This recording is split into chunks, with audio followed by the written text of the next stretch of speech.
বিসমিল্লাহির রহমানির রহিম। Special security force SSF এর 40তম প্রতিষ্ঠা বার্ষিকী উপলক্ষে আয়োজিত আজকের এই অনুষ্ঠানে উপস্থিত মন্ত্রিপরিষদ সদস্য এবং উপদেষ্টাবৃন্দ, সেনা, নৌ এবং বিমান বাহিনী প্রধানগণ, এসএসএফ প্রধান এবং এই বাহিনীর বিভিন্ন পর্যায়ের কর্মকর্তা ও সদস্য এবং সম্মানিত সুধীমণ্ডলী, আসসালামু আলাইকুম। আজ থেকে 40 বছর আগে সময়ের প্রয়োজনে এই বিশেষ নিরাপত্তা বাহিনী প্রতিষ্ঠিত হলেও 1991 সালের 27শে সেপ্টেম্বর নাম পরিবর্তন করে এসএসএফ নামে এই বিশেষ বাহিনী যাত্রা শুরু করেছিল। দায়িত্বের পরিধিও বেড়েছিল। প্রতিষ্ঠাকাল থেকে আজ পর্যন্ত এই বিশেষ নিরাপত্তা বাহিনীর সঙ্গে যারা যুক্ত ছিলেন কিংবা বর্তমানে যারা দায়িত্ব পালন করে চলেছেন, আমি আপনাদের সবাইকে প্রতিষ্ঠা বার্ষিকীর শুভেচ্ছা জানাই। মরহুমা বেগম খালেদা জিয়া বিভিন্ন মেয়াদে সরকার প্রধান থাকাকালে এবং সর্বশেষ জীবনের শেষ দিনগুলোতে তিনি এভারকেয়ার হাসপাতালে চিকিৎসাধীন থাকা অবস্থায় এসএসএফ অত্যন্ত আন্তরিকতার সাথে দায়িত্ব পালন করেছে।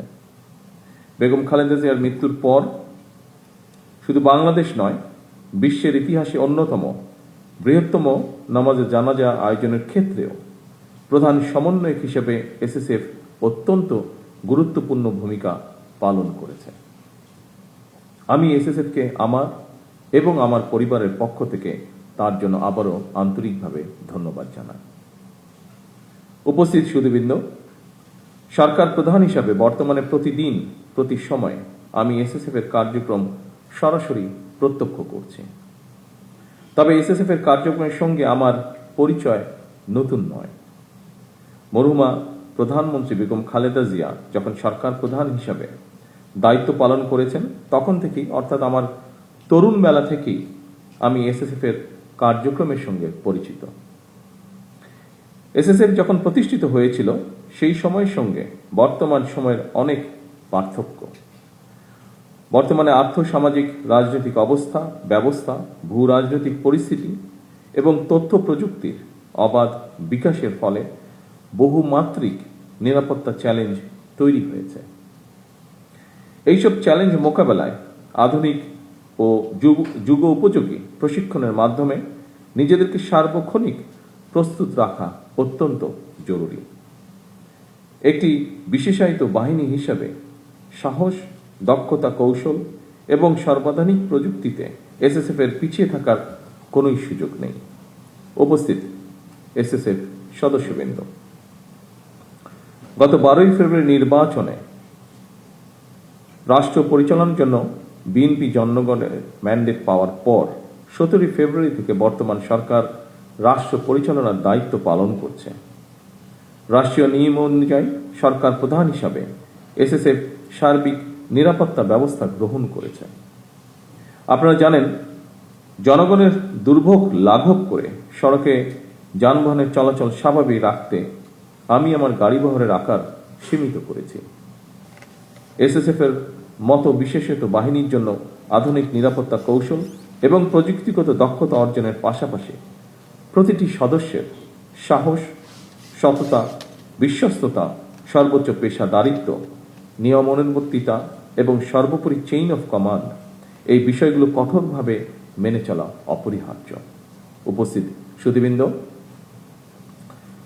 রাষ্ট্রপ্রধান, সরকার প্রধান এবং দেশে বিদেশে রাষ্ট্র ঘোষিত বিশেষ গুরুত্বপূর্ণ ব্যক্তিদের নিরাপত্তা নিশ্চিত করার সঙ্গে দেশের জাতীয় নিরাপত্তার বিষয়টিও জড়িত।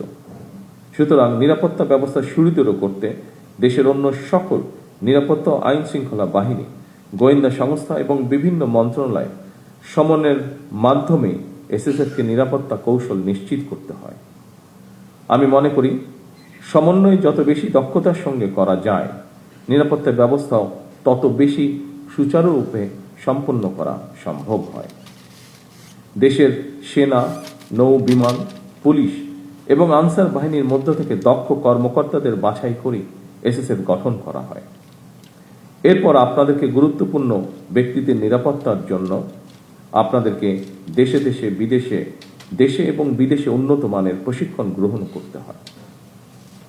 আধুনিক বিশ্বের সঙ্গে তাল মিলিয়ে এসএসএফকে আরো কর্মদক্ষ করে গড়ে তোলার লক্ষ্যে সরকার প্রয়োজনীয় সব ধরনের পদক্ষেপ অব্যাহত রাখবে ইনশাআল্লাহ। উপস্থিত সুধীবৃন্দ, আরো একটি বিষয়ের উপরে আপনাদের দৃষ্টি আমি আকর্ষণ করতে চাই। অবশ্যই আপনারা গুরুত্বপূর্ণ ব্যক্তিদের নিরাপত্তাকে সর্বোচ্চ প্রাধান্য দেবেন, তবে দায়িত্ব পালন করতে গিয়ে জনগণ যাতে কোনো রকম রূঢ় ব্যবহারের শিকার না হন সেদিকেও আপনাদেরকে বিশেষভাবে নজর রাখার জন্য আমি আহ্বান করব। আপনারা দেশের সর্বোচ্চ পেশাদারিত্বের সঙ্গে দায়িত্ব পালন অব্যাহত রাখবেন, এই প্রত্যাশা রেখে আমি আমার বক্তব্য শেষ করছি। আল্লাহ হাফেজ। বাংলাদেশ জিন্দাবাদ।